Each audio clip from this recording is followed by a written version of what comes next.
یہ 21 ہجری کا واقعہ ہے۔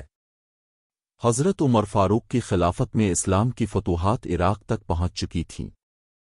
فارس کی شکست قادسیہ اور مدائن میں ہو چکی تھی، لیکن اب بھی ساسانی سلطنت کے سردار اپنی آخری قوت جمع کر رہے تھے۔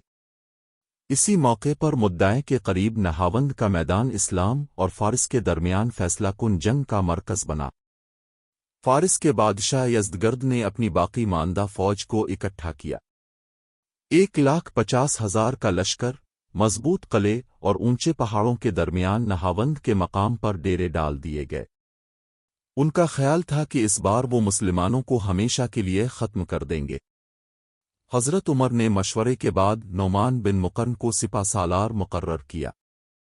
مسلمانوں کا لشکر تقریباً 30 سے 40,000 تھا۔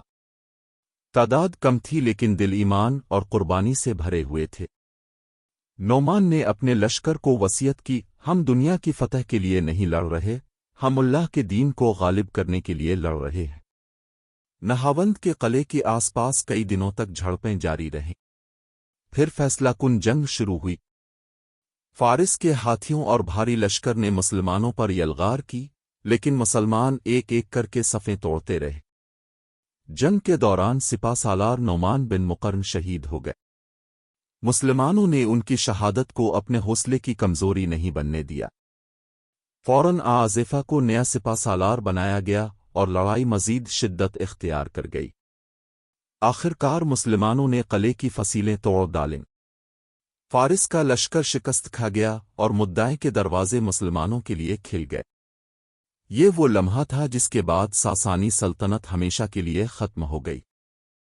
جنگ نہاوند کو تاریخ نے فتح الفتوح کہا ہے کیونکہ یہ اسلام کی وہ عظیم کامیابی تھی جس نے ہمیشہ کے لیے دنیا کا نقشہ بدل دیا۔ یہ جنگ ہمیں یہ سبق دیتی ہے کہ جب نیت اللہ کے لیے ہو تو کمزور لشکر بھی دنیا کی بڑی سے بڑی طاقت کو شکست دے سکتا ہے۔